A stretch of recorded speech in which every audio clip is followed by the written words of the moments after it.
and welcome back to another thrilling episode of Off the Dome. I'm your humble interviewer, Jordan Brown, and with me for the very first time is our Daring DM. Say hi, Daring DM. Hi, Daring DM. Amy, thank you so much. Yeah, thank you. I'm actually having a panic attack at how fast that was. Sorry, I'll get myself under control. Months and months and months of practice. You're faster than the Gilmore Girls, and that's saying a lot. It's started as a silly little bit and then just kept going forever. I love that. This is so exciting. Thank you so much. I'm such a huge fan of yours.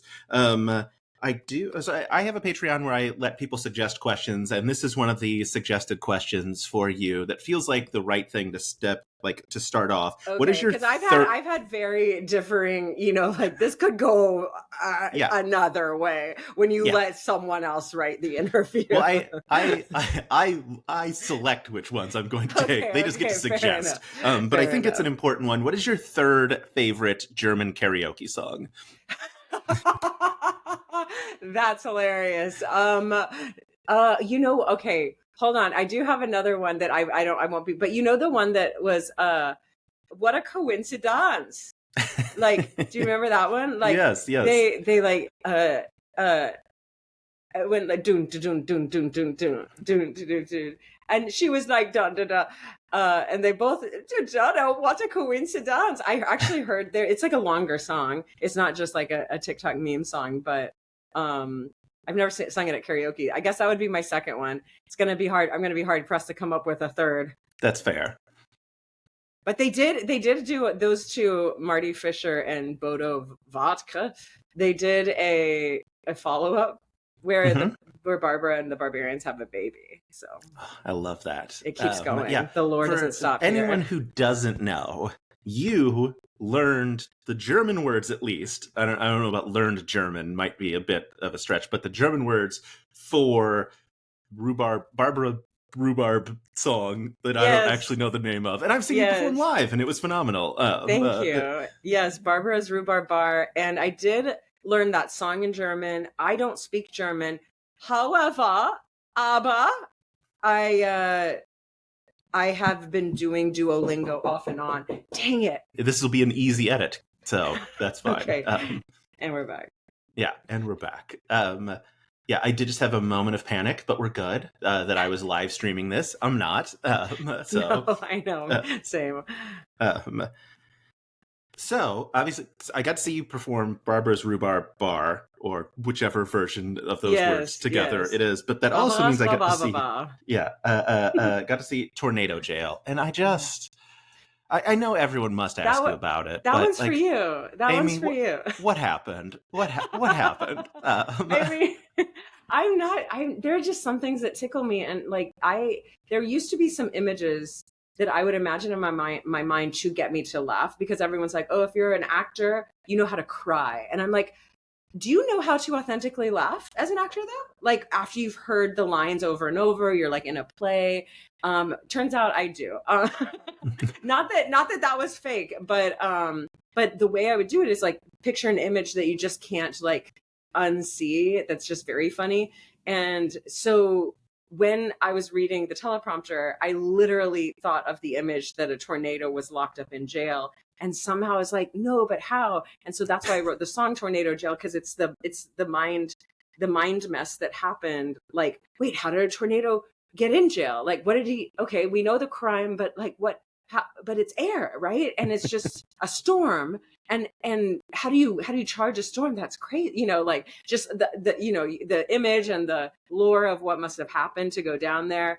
That's what happened. And then the face. Yeah. So, and then the face. Yeah. The face never, the face plays a big part too. That worked. I will say it worked when I was doing live theater backstage, and it was a particularly funny part of the play, and I had to make an entrance, and I was like really close to the door. It happened many times throughout my life, and I would just make that face, and everything would be fine. I think, though, since that was always behind stage in the dark, if you add the element that someone's looking at you, it's never going to work. Yeah.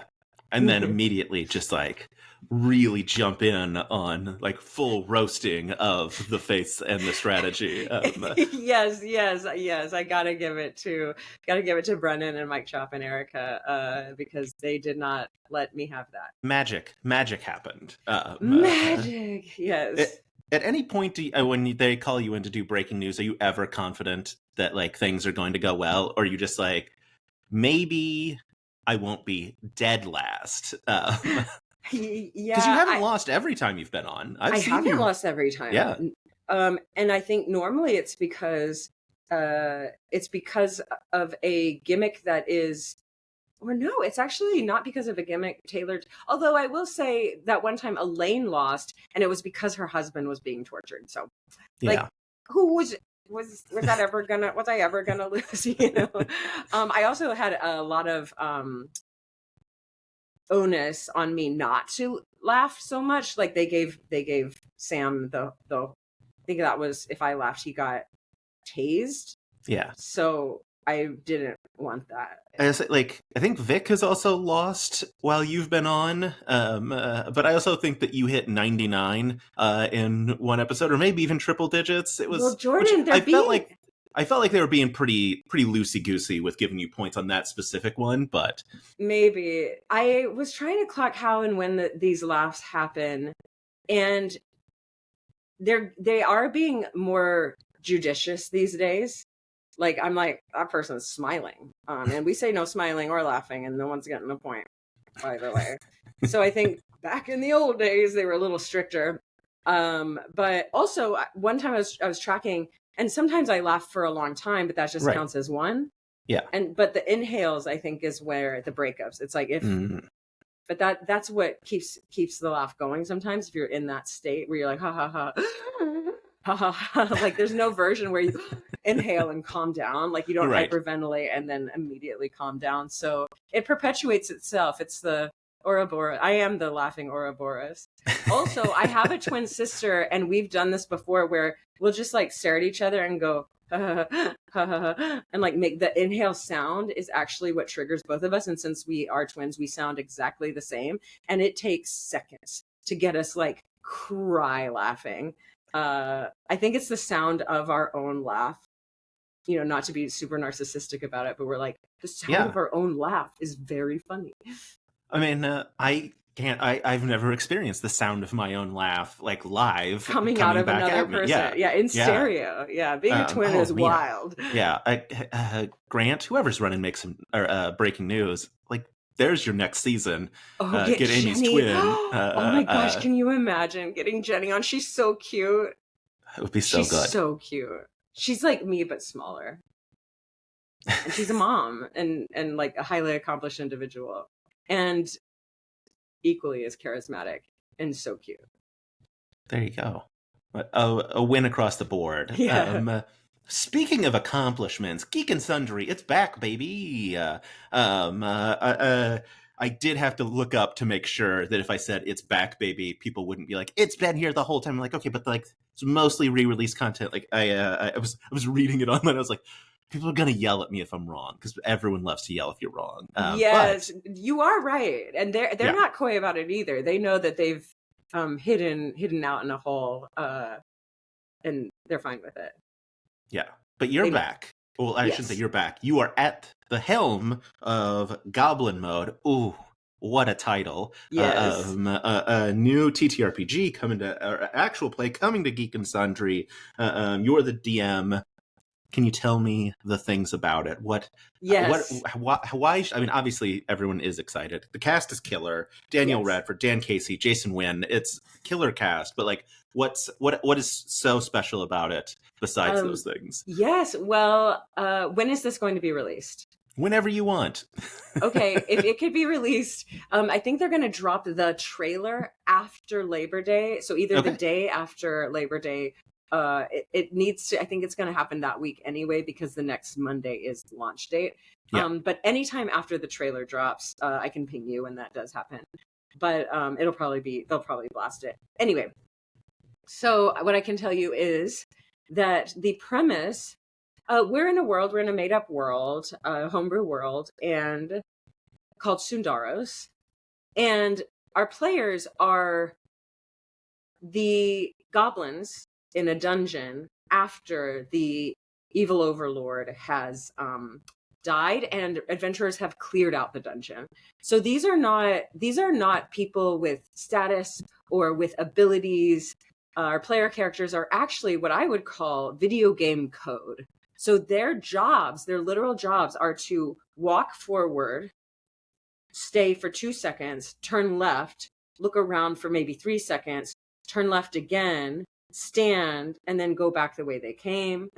Their jobs are to stay, like, be on top of, just hide out on a pile of something until a trigger happens. Their jobs are to move something forward and back, like a rock or a lever. It's they're not I don't want to say they're not good at their jobs. They're good at their jobs. They're just not quite adventurer hero types.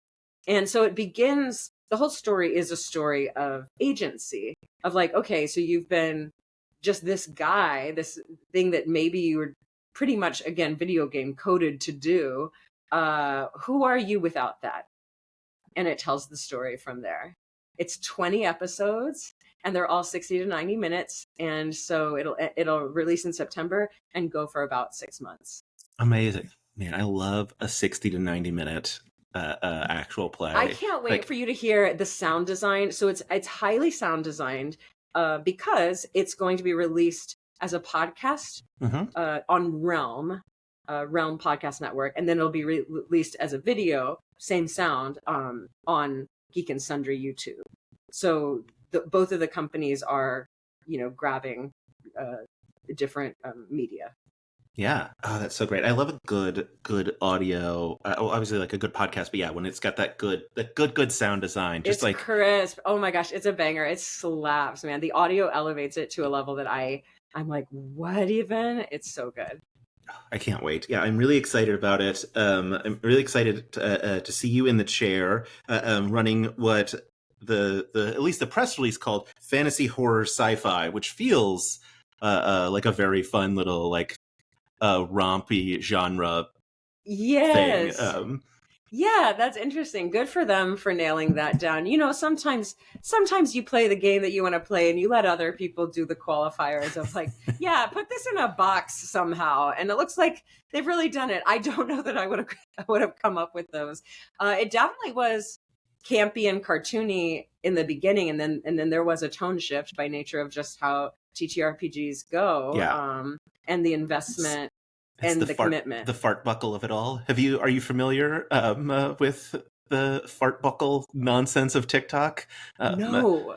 It was I don't exactly understand what happened, but someone took one of Childish Gambino's songs and like set it to like the epic tale of Fart Buckle, a like obviously comic relief actual play character who then in classic actual play fashion, like, or I don't know about actual play, but like in a TTRPG character in classic fashion dies like heroically and then is like the hero of the story, but his That's name amazing. was Fart Buckle because that's what happens. So yes, it feels very on brand in all actual plays to be like, we started out as real silly goofs and then it got serious. Yes, exactly. Yeah, there are some moments. There are some really, really cool moments. I can't wait for the audience to see what we got cooking. Yeah, I love that. Yeah. Did it? You said Homebrew World, obviously. Then like your homebrew world, I assume. I'm assuming no one came to you and were like, run this world. Well, what I did get, so Dan Casey, who's like I don't even know his title, but he's in charge of Legendary Digital Networks. Used to be the host of Nerdist, a producer on Nerdist, and then slowly as all of Legendary Digital Networks shrunk to a skeleton crew, he became the guy, like the main guy in charge, which is so weird. He and I are friends, so it's so weird. I truly could not come up with his title. It sounds like whatever his title is, it probably sounds too Hollywood, like he's the consummate producer. I don't know. Anyway, so he and Amy Ratcliffe, a writer for Nerdist, came up with the world because they had to pitch it, you know, like they needed to send it around. But I will say it really was a very light touch. And lucky for me, they are both excellent writers and excellent. They have a lot of good narrative instincts. And so I just took what they gave me and ran with it with their blessing. They were like, actually, do anything you want with this. It was pretty generic with some specifics. And then, yeah, I got to play however I wanted to. So I would say it's a group effort. It's worth giving credit where credit's due, at least for some of the cool lore. But I will say that the playable stuff, the stuff we play, the narrative is, just whatever I wanted. I got pretty full reign to do what I wanted. So that was cool. God, it's so much fun. I'm so excited. Everything about that is so much fun. I mean, I also I love like all of them are great. I love Danielle Radford so much. Like, so excited to see more of her in actual play. Yes, so good. Every single one of them has their own vibe, and it was really cool to experience like what they were like as characters. Hers is really, really hilarious, and I knew from session 0, I called each one of them. I was like, "Hey, I can see this is your strength. Lean in." And hers is absolutely like, how do I want to say? It's like deep emotional, almost to a therapy level, like psychological assessment, knowing what's going on with the characters and either exploiting them, manipulating them emotionally, or just like grounding them. And whatever that is, she just can see what's going on with the character and latch on and like elevate the other characters through really grounded acting role play. And so that was I think that's why like a lot of actors become therapists and vice versa. Like, it's just so interesting to know psychology, but she is excellent at that. And so we rely on her a lot to like kind of yes and the emotional stakes of the game. So thank God she's at the table. That's super fun. Well, speaking of acting, you're like a real bona fide trained actor. I am, yes. University of Oklahoma. As a Texan, was that hard to do? No, because I moved around a lot as a kid, like all over the place. Every 3 years I'd move. So this was just another place to move. And I've only really been back once, but while I was there, it was a really excellent theater program. And even though I'm from Texas and know how to watch a football game, I weirdly don't care about football. And I will say OU is really versus UT. Right. And my entire family is Texas A&M, who is also versus UT. So we, if I were to get involved in the politics of football, both of us would be like, boo on UT. Also, OU is crimson and cream colors, and Texas A&M is maroon and white. So there's like a crossover of like colors and, a shared hatred. And so I was kind of off the hook for that. That's exciting. That's good. As someone who lives in Austin and did a PhD program at the University of Texas. Oh, yeah. I'm supposed to hate you.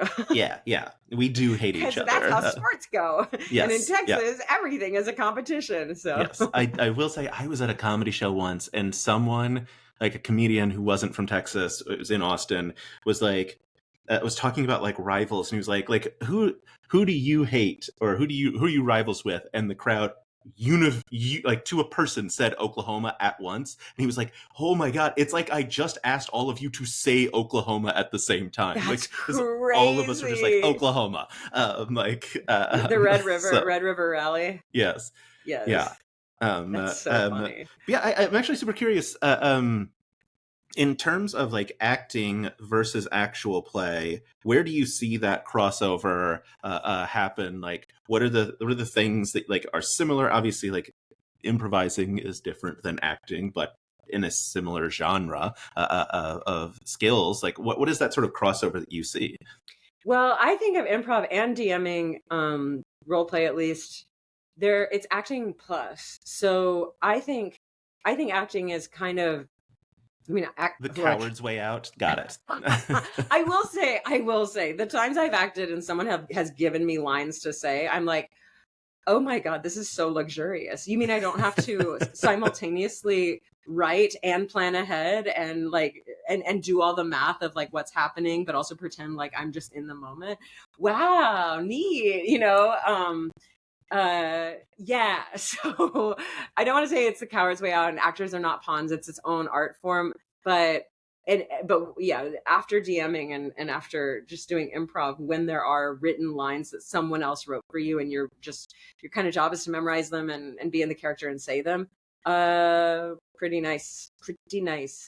I will say I just was having this discussion though, that as a DM versus a player, the biggest difference for me and why I think DMs get addicted to DMing is because when you're DMing for 4 hours or whatever, your brain is like lit up. So the neurons are just going off. Mhm. There's no part of your brain that's not being worked, where you're not like, it's like forest through the trees, through the forest. You're like beautiful minding and saying words and, like your word bank and it's popping off and vocabulary is just coming out of your mouth and game mechanics and spotlights and interpersonal relationships. And then managing, the egos of the like the players, the actors who you want everyone to have a spotlight, and egos not in a bad way, but like, yeah, like you can kind of sense like, oh, I've given a lot of attention here. Let's like give this someone, like it's all happening all at once, all the time. And then you move to a player and it's just like, there are times when that is happening and you're like invested really, really hard in the story. And then there are times when your brain is just not doing that. You're an objective observer. And that going backwards is simultaneously luxurious because you're not having to prep or like overthink anything. You're like, I'm just my character. I'm going to do what my character does. Maybe you're thinking of like, oh, this is an arc I want to have. And you talk to the DM, but it's certainly pretty incomparable. And then during the play of it, yeah, you're maybe in this case, you'd be like 1/3 or 1/4 of the table. So yeah, you're not you get to turn off for a second. Yeah. Many times. Yeah. Yeah. Yeah, as someone who has DM'd a lot, it's always one of those it's so stupid. It's like I like big lunch, whatever like meal I'm about to like. I gotta like carbo load up because I know like at the end of this I'm gonna be so exhausted of just like my brain has been on like that. Like you said, like all things going at once. Yeah, the number one way to tire yourself out is to make decisions. That is the thing that actually makes you tired the most and the most quickly. And there's nothing else that you're doing as a dungeon master than making little micro decisions constantly. Same as like a film director or someone of that ilk whose like job is to just like clock a ton of stuff, even if you've delegated some things.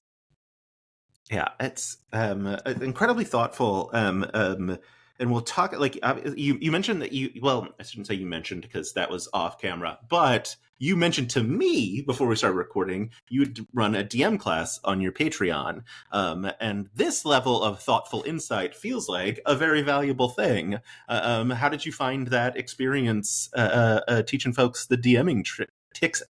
You got it. Yeah. Tips and tricks. Those were the words. I went trips and ticks, and that's not trips the right thing. Ticks. Yeah, trips let's and ticks. Go. I started the Dungeon Master School on my Patreon as a experiment, and I thought certainly, I've taken improv classes, acting classes, writing classes. I've written adventures. I never took a class on how to write adventures. I just did it.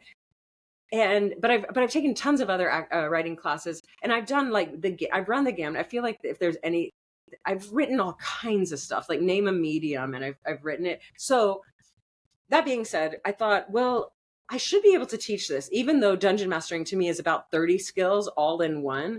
And I can, my career, my experience is like, oh, okay, I'll study improv. Great. I will play games. That's game design, game mechanics. I'll write this. I'll do songwriting, all of this stuff. And it's like, I come at dungeon mastering with all this stuff that I've done and had and trained for, not to mention acting in general. And And then I was like, well, what if I could teach someone who didn't have all that training just to be the dungeon master, and kind of touch on all of it. And it was a cool experiment because it does work.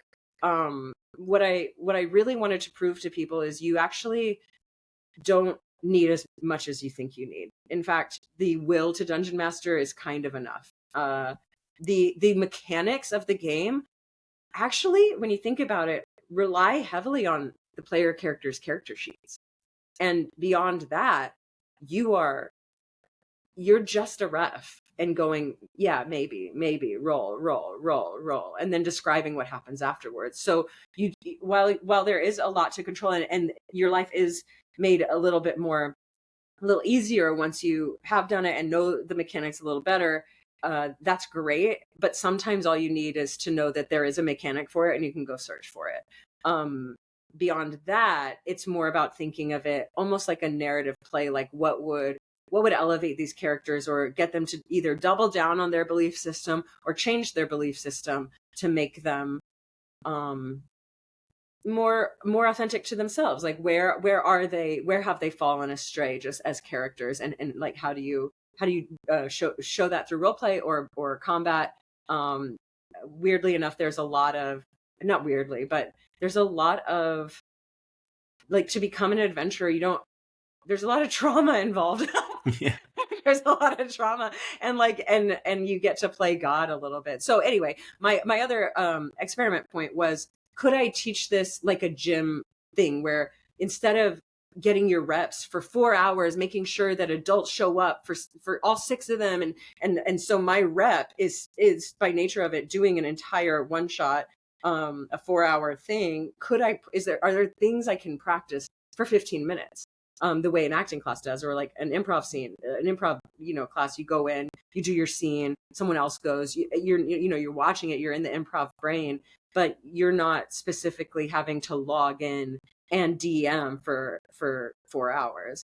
And I came up with some cool exercises and stuff that help that too. I built it to be a 12 class 4-month program where there's 3 classes a month, and then I get an off week to like figure out, okay, what am I teaching next? Because it really was all written just based on what I thought, but then how the students were interacting, and I think I did a good job. I'm sure you did a great job. Normally I wait for plugs at the end, but like, let's say someone wanted to go find your Patreon. What is that? Yeah, sure. It's patreon.com/Amy Vorpahl. This class will end, the last bit of it is 3 weeks in September. And I'm teaching how to run long form, like a campaign, like what to think about when you're doing that. And then 2, just writing and publishing an adventure, because that's been pretty cool. People, I just asked everybody, like, what do you guys what are you interested in? And that was like, after the basics, they were interested in that. So that's what I'm going to be teaching this last. Yeah. Have you gotten your hands on the 2024 rule book, whatever they're calling it these days? One D&D. Yeah. The new one. The player's handbook. I remember one of the things that delighted me to no end is someone like pulled out the original DM, or the 5e first DM book, and it's like, it starts with like the introduction, and the first thing is, was it you that said this? It's you that said this to me. I told the you. First thing. Yes, you told me in person. And I've been telling everyone that because it's so delightful. What is the first thing in the original 5e handbook? After... You mean the Dungeon Master? Dungeon Master's Guide? Yes, the Dungeon Master's Guide. Yes, so in 5e, I think it's miswritten, but I have a theory on why I think it's not miswritten for the people who wrote it, and it is miswritten for someone like me. Okay, but right after it says, hey, you're the Dungeon Master, here's what to expect. No one would guess what the next chapter is, so I'll just tell you, it's deities. It's deities of all things, okay? Like, to Dungeon Master, the people who are coming to me and they're like, I just want a Dungeon Master. What do I do? It's not how to Dungeon Master. It's not what game mechanics or how to do a combat or like what, it's none of that. It's going, you build a pantheon, I guess. And I'm like, Step 1. Start as big as possible. Yeah, don't start small. Start big. Yeah, and I will. So the reason I think that this could have been written for someone who isn't me or like my audience has played D&D or seen it. If they want to DM, they just want to DM. They want to DM maybe tomorrow. And they think, oh, I'll read the Dungeon Master's Guide and I'll get it. There are about 30 pages in the 300-page book that are devoted to how to play D&D, which is just, the rest are just recommendations and flavor and how to maybe mess with the rules a little bit. But for the person but back in the day, the way that you DM'd this is my understanding, you didn't DM for years because it was hard to find a group. So what you could do on your own was world build. And so you would world build for years and years and years and just like come up with stuff. And then finally you would come up with a group and they'd say yes, and everyone would be okay with it, and everyone's insecurities were quelled and everyone felt comfortable, and you're going to start a campaign. And then you did your campaign. So while I'm not, before I did Goblin Mode, I did it in this order. Like I was thinking of a long-term campaign, but that's not that helpful when you start small. And a lot of people know that there's like a module to run, and they're like, great, a module. I'm going to run this module. How do I run this module? And it's like deities, and you're like, maybe I don't need to know all the pantheon of everything. Maybe I start with the mayor of the town. Like that's the highest level I might need to know right off the bat. Like, yes. What if I just knew the name of the bartender? What if I just started there? Right. Yeah. I will say you said that to me in person because we got to meet at Gen Con and it was super delightful. Like 15-ish folks came out to a lovely lunch. Speaking of German things, at a German brew house. I don't know what. Yes. Super delightful. I will say, I was a friend of mine tagged along with me, and she said to me afterwards, and said this to several people, that you were so incredibly kind with your time while we were there, and because you moved around to talk to everyone, and it never felt like you were just like making the rounds. It felt like you were genuinely interested and like took an interest and remembered things about people, and it was delightful, and I just want to thank you for that. Thank you. That means a lot. I know this wasn't look, I did want to meet people who wanted to meet me, you know what I mean? Like the people in my community are, I don't know, here's what I'll say. I think that a lot of people who think they could be friends with me are correct. You know what I mean? Like the math checks out. Like the people who are like, and no matter what people say, it's like, I've heard this somewhere that you are your audience. So if like, I've got a bunch of weird, nerdy, neurodivergent folks who sometimes can really just turn it on, like, yeah, like sounds about right, And so when everyone's doing the math and they're like, hey, let's hang out, I'm like, probably. Like, I don't really think about it beyond that. Like, yeah, we actually, this all checks out, makes a lot of sense. And then beyond that, there are just so many people in the Discord, that I know handles, or I know internet names or whatever. And I just wanted to, be able to put a face to a name. And it was so lovely to see everybody. And I knew, here's the thing, like I knew everyone was there for me, like, and so I did want to give everyone some time, but I also, like, it's just, I feel like I don't want to just do surface level stuff. I want to know, like, okay, so, but I remember, like, you were on a date, like people are talking about dating in my Discord, like it's like, so I don't know. It was really cool. I also think because it was such an intimate setting, it might have scared some people away. Like some people might have been like, oh, I think I would want to go, but maybe that's not for me. And I'd be too nervous. And maybe they were right too. You know what I mean? Like it was a chance to meet, like actually socialize and get to know people. And I don't know anyone who did that this year at Gen Con or at cons in general. Maybe there's a world where it gets too unwieldy, but it was perfect.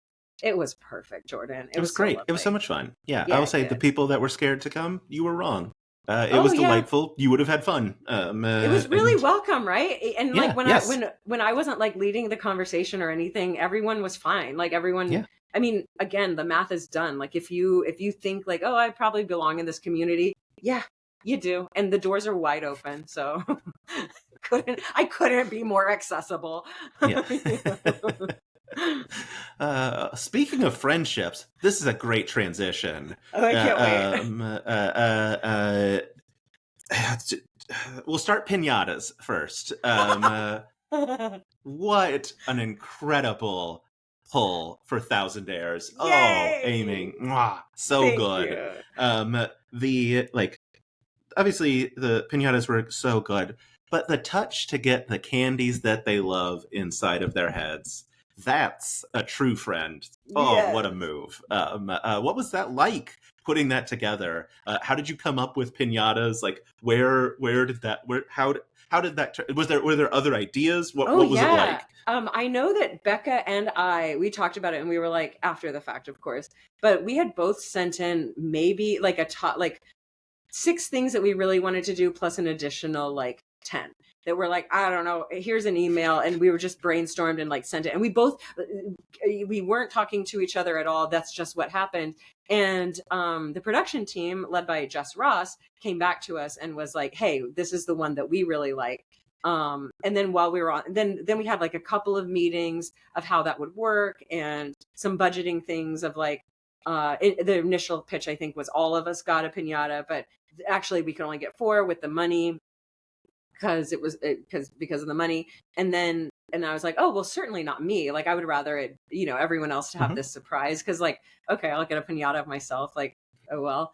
But they wound up choosing that. And then Becca said the same thing, that like some of our ideas were used in other episodes. But we're not the only ones who had that experience too. Like, I'm sure a lot of comedians were thinking along the same lines of certain things, but Becca's, I don't think, was ever replicated. I don't think anyone made that happen.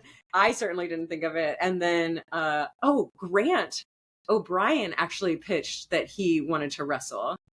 Interesting. Like wrestle someone. Yeah. And they were like, we're so sorry, but you can't, because like someone's a bigger fan of wrestling than you, and we're giving it to her. And yeah, so pinatas came about because I just thought it would be just so funny, and I don't know where the idea came from. I say tongue in cheek, I like kids' birthday party stuff, which I do. Like bouncy houses, even as an adult, are really fun. But there was just something about everyone beating the shit out of themselves. I didn't expect them to be as sturdy as they were. They were like made of some, I wasn't sure made of cardboard, but it was made of some like, industrial grade cardboard. And, but it wound up working out. Yeah. And then I got to text like other people who knew them. I was like, Seffi, I like knew her old roommate, and Danielle, everyone in the community, like, you just get to like go down some rabbit holes of like, hey, what if I was going to do this? Like, what would I choose? And it was, I think Seffi's was the biggest, like most unique one, which is, like anything with tahini on it. So that was cool. Yeah, it's such a good touch, like such a important touch, especially for a show like Thousandaires, where the premise is we're friends. Yes. We apparently were the nice show. Like some other shows were like, right, whatever, you get this, there were obviously like a lot of good feeling stuff, and everyone felt really pretty and good and stuff. But then there was like, I'm really thinking of the ATM machine with $200 in it, which is like just a stinker move, really, just a big old stinker. Yeah, I still have the effing, I still have the effing murder death perfume. That was going to be I was like, I don't know if I start at effing murder death perfume or if I start at pinatas, but yes. Oh, I love it so much. They gave them to us, and I still wear it. I love it, actually. Yeah, that was So that was the other question was, are you still wearing the perfume? The answer is yes. That's amazing. Yes. It's one of my favorite smells. Danielle said that she already used hers because she uses it as like just a spray as well, like in her apartment, because it smells good. But yeah, it's great. Amazing. Yeah. That's I love that so much. Well, speaking of effing. Wait, hold on. I do want to tell you one other thing. Yes. I wish they had gotten this on camera, because we got to like actually see the thing that they had built and produced really only right before our segment. So I didn't know what the pinatas looked like before about 10 minutes before I was going to announce it. I knew they were going to be pinatas. I just didn't know like what they were going to look like. So they're like, Amy, come here. This is what they look like. And I had a giggle fit for like 5 minutes, like just going, oh my God, oh my God, oh my God, oh my God, oh my God, that's Sammy. Oh my God, they got Erica. Oh my God. Like just, and like giggling because the art of it is just so good. Yeah. And so there Jess afterwards was like, God, we should have gotten that on camera. Just Amy like having a conniption fit over how cool. You did giggle quite a bit during the episode, during your presentation as well. Yeah. It was very good. Look, it's what we want as Dropout fans. I don't think anyone's confused about who I am. But yeah. Yeah. Did you watch any of the other episodes and you're like, I think that's more than $1,000. More than $1,000. You got 4 drag performers for $1,000. How did that happen? Look, we're in the economy that we're in. That's how it happened. And I think like I do know that Dropout and Sam are like really big champions of drag and trans and the LGBTQ plus community. So I think a little bit of favors were done. But yeah, that was superb. But more than $1,000. The cheese thing was really fun for some reason. I was like, yeah, that was awesome. And the dress, like the weird slumber party dress. It was such a perfect way to start the series. Yes. To like that episode, just to be like, this is the vibe we're going for. Weird and fun. But I just love that it was like, wait, excuse me? Like there was just some things I was like, gosh, even if you gave me like 10 years, I never would have thought of that. So right. I liked those things a lot too. Yeah, super fun. But yeah, I obviously like effing Murder Death. An icon. So good. One of my absolute favorite characters from one of my favorite seasons. Thank you. I know it feels like forever ago. I guess it was a while back. Do you remember like character creation, Brendan coming to you with that? What was that like? Well, I think I got really lucky to be a part of that one. It did feel like a premise that was cooking in his brain since he was born. You know what I mean? Like that premise, it was just genius. And it scratched all of our itches. You know, I think anyone who gets into fantasy, well, maybe not nowadays, but definitely like of our age, I'm 39. So like elder millennial or just millennial in general, I feel like the way you get in is Tolkien. And so for Brennan to like ask this question that I had never really asked myself before, which is like, what happened to Sauron's kin that were like, yeah, we got this. The war's ours. We have Sauron at the helm. Oh, there was a loophole. What? Like to ask that question is just so genius. And then to like turn that on its head and play a whole little campaign is just so cool. So the character creation, it was very easy for me because I knew immediately I wanted to play Galadriel. And then it was like, well, she has to be evil. And I was like, done. Like we see a glimpse of what she looks like. So the wet thing was just I can't believe I've seen like some crazy cosplays and I'm like, oops, I did the cosplay community dirty, you know, like I said wet. Oh, they're just going to have to be wet, but they have like nailed it, you know? But that was just, I don't even know if I had developed that in character creation. I might have just said it as like an improv thing on the day. And because of, you know, the ring girl, you know, when she's like, and she's like, her hair is wet. Japanese horror has a thing about hair and wet hair, it is pretty gross, pretty scary. So I just went full that way. Anyway, yeah. So the character creation was amazing. And I thought it would be really fun to be a divination cleric who also just didn't see the biggest gaffe in the world coming. Right. Yeah.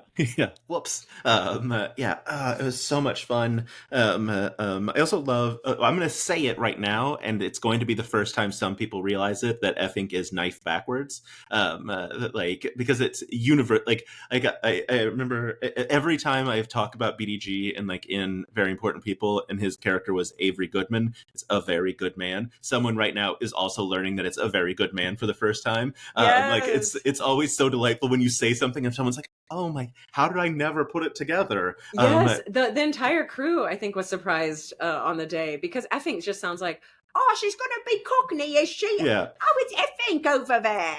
I love Effink. You know, it's just like that kind of vibe. And it's like, oh, she changed her name to be, what did I model it after? It's oh my God, the Doctor Who guy plays this character, like in a Marvel TV show, Jessica. The purple man. I don't remember what his name His actually name is like Grave Death, or you know, like, what is it? But it's something that's like, okay, we got it. Like, you're evil. And I was like, oh yeah, it's not Grave Death. Is it Grave? It's something Grave, like Kilgrave. It might be Kilgrave. Kilgrave. That's it. Yes. So I was right? trying to do I'll Google David Tennant. David Tennant. Yeah, yes. I forgot all the proper nouns here, but yeah, I was like, oh, I'll do a play on that. Because why be coy, you know? Zebediah Kilgrave. You were correct. Kilgrave. Okay, yes. Well, I was like, yeah, then I'll be Murder Death. Yeah.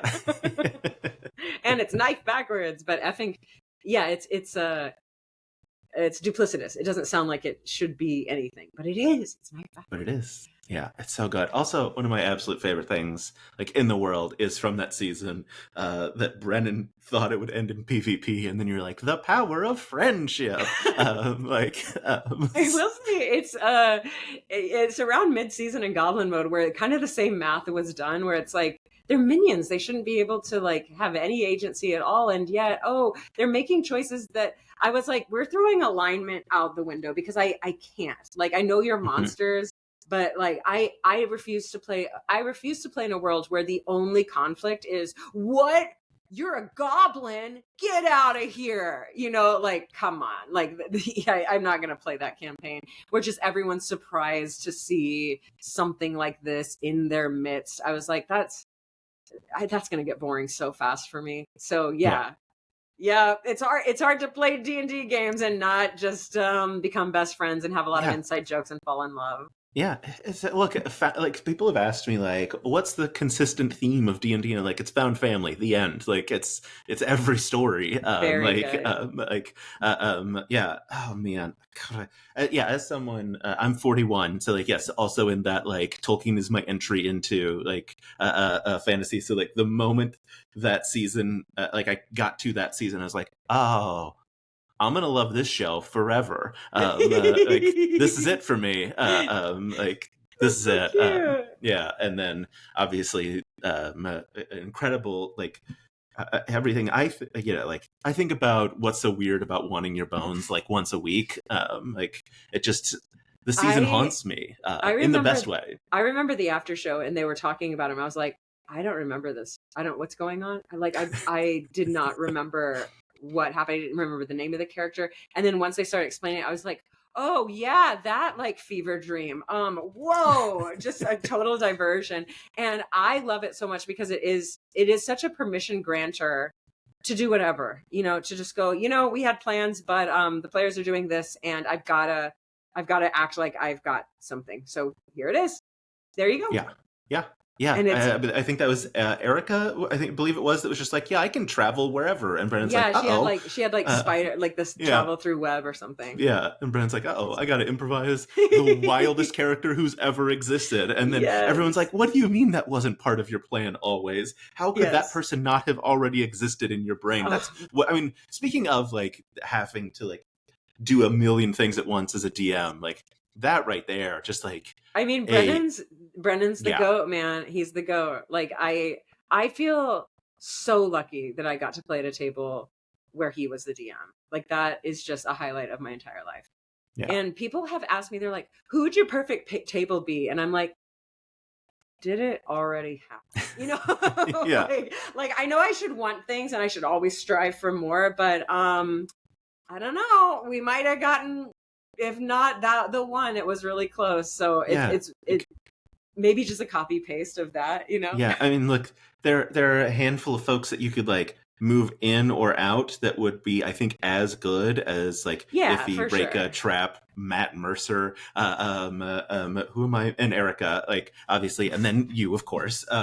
But like, I think you would just hit that level. There is no like, we made a better table. It would be, we hit the same level of perfection. Yes. So good. And yes, just like, I think about it all the time. and all of it, just like that also was one of those things that like really endeared me to D20's production, because it was like trapping like, can I try to summon this lava monster? And I like know. the production team must be like, yes, like we built this thing and now it's gonna be real. Just like Yes. yeah. Yeah, So because that was good. the first side quest, and I know that they were still figuring things out. But after that, it seemed like, oh, we figured it out. Like, actually, Yeah. we figured it out, and it went great. And we're never going to stop doing this because Yeah. it's so worth it. Yeah. Somehow they're just going to keep one-upping themselves forever. Yeah. That Yes. feels untenable, but we'll see. Yes. Yeah. I'm off work this week, which the joy for me for that is I got to listen to Worlds Beyond Number today when it dropped. And like Brennan untethered by like a constraint of anything is unlike anything I've ever heard. Oh wow. It's wild because like he doesn't have to like, he gets to play at his pace. Like there's Yeah. no maps, there's no we're 20 episodes and then we're done or whatever. Like he doesn't have to hit Yeah. anything. Like the first 14 episodes, I think they're level 1, and it's incredibly entertaining and wild. And like the most recent arc takes place over 48 hours, and it's like, how are you doing this? That's like amazing. yeah, it's so much fun. And also an incredible sound design. We're tying it all back together to Goblin Mode. I need to check that out. Yeah, it's so much fun, and like there's only so much content. There's only so much TTRPG content too. I know. Like, I'm listening to a podcast called Total Party Skill, and mm-hmm. it is. Yeah. Do you know it? Yes. Yeah. Oh, I'm obsessed with it. It's just three. I haven't listened to it, but I know of it. Oh, like, okay. Yeah. They're three dudes who have played a fuck ton of Dungeons and Dragons. Getting in the weeds, man. And this is not for the faint of heart. Like, they do drafts on 3rd level spells or drafts on on classes and races or whatever, abilities, like best abilities or whatever, and least favorite abilities, that kind of thing. And it's like the swath of knowledge that these people have. It's just so fun to listen to. And then they homebrew craft a magical item or a spell every podcast, and it's just delightful to hear like what they come up with. It's wild. Yeah. It's so good. That's so much fun. Yeah. Like you, like I also have a 3-year-old, so like my time is so limited anyway. Like I'm just like, no. That's why I'm always so excited when something like Goblin Mode comes out. That's like, it's this many episodes, it's this long, and I'm like, got it. 20 episodes, 60 to 90 minutes. I can do this. Like, it'll be hard to stay current, but like I can catch up in like a big chunk, and it's such a like look, I love Critical Role. No hate to Critical Role. Please don't come after me, but I can't do a 5-hour episode of a podcast like just on a whim. Time winds up being a barrier of entry. For some, for others, not at all. Just give me that lore. Yeah, I am always envious when someone's like, yeah, I just pop my headphones in at work because I do like a very like, look, I don't want to do a tedious mundane job, but like the people are like, I can just listen to a podcast while I work. I'm like, I'm on autopilot, so exactly. I'm like, I don't know how to do that. If I tried to listen to a podcast, I wouldn't hear anything in the podcast, and planes I would be bad would at my job. Yes, Oh. Gosh, Amy, this has been so absolutely delightful. I do have one last question for you. At what point did you learn Vorpahl Sword was a thing, and how excited were you as you were like coming into nerddom? That you're like, that's it, I got it. I learned it. Okay, so I learned it in college, and I learned both of the versions of it. I was an acting major, and every year the freshmen have to act the poem, The Jabberwocky. Mm-hmm. And so every year that I was in college, someone in the freshman class, I never did this, but like it was someone in my freshman class. And then when I was a sophomore, someone from the freshman class would be like, Amy, come in and like be the sword for me. Because it's the Vorpahl blade, the Vorpahl sword and the Vorpahl blade. So when people are like, actually it's a Vorpahl blade, I'm like, it's both. Don't worry about it. But it is both a Vorpahl sword and a Vorpahl blade. And then I started playing D&D 3.5 edition my freshman year, like one of the very first things. So I found out like both iterations of this thing at the same time, within months of each other, I would say. So that's when I found out. And then when I moved to LA and I signed up for like, I went to a gaming shop and signed up to play D&D just with random people. And there, every time I did anything like that, they'd be like, "Oh my God, is that your real last name? Is that your real last name?" And everyone would freak out. So I didn't realize it was a big thing until I moved to LA after college, and people would be like, "But you changed." Everyone thought I changed my name to be that or whatever, and that's when it got like, okay, I guess I gotta lean in. Like I just am Vorpahl Sword. That's just who I am. I and the way that I spell my last name, my whole family spells my last name. It's Vorpahl, and then the fantasy version is without the H. Right. But I'm keeping it because I'm like, no, if you think I changed my last name to like add an H, that's so crazy. And then I changed my last name after a sword, but I spelled it different for no reason. Yes. Like, and everyone in my family has this last name. It's just that I was the one to take up the mantle. So there are other Vorpahls out there that are not really all that affiliated to D&D. So I don't know. Yeah. It just feels good. There was a time, it was like over COVID, and I was like, maybe I just become Amy Vorpahl. I changed all my handles to Amy Vorpahl, and that lasted about 3.5 weeks. And then I was like, no, this is crazy. It's a good brand. So, if the folks want to find you on those social media, it's, I believe, Vorpahl Sword everywhere. It's Vorpahl Sword everywhere. With TikTok, the H. Twitch, Importantly, with Instagram. the H. It is with H. Vorpa and then H and then L. I think if you type Vorp and you're of an ilk, it'll come up. Vorp. Look, they're almost certainly already. If they're watching this, they're already following you. Yeah, but maybe. But you like to look at, and also obviously also from Jabberwock, the Snicker Snack. Also a wonderful community to join. Thank you. Yes, that's a Snickers. So that's my LLC. That's like my company's name. When I got to form an S corp, I was like, duh, it's Snicker Snack Productions Incorporated. Okay. And now, Snicker Snack's just really fun. Whenever I do a Zoom meeting, and you have to do a password, I always choose something like White Rabbit or Alice or, I don't know, whatever, Caterpillar or something like that from Alice in Wonderland. Delightful. Amy, thank you so much. I'm so excited for Goblin Mode and everything else that you do, because you are absolutely incredible and so incredibly kind. This has been absolutely delightful. That means so much to me, because I had fun. You never know like what people are thinking, and it sounds like the intention was well received across the board. So intention was perfectly met. You nailed it. Yay. Amazing. Thank you so much. I don't know how to end an interview, so I'm just going to hit stop recording.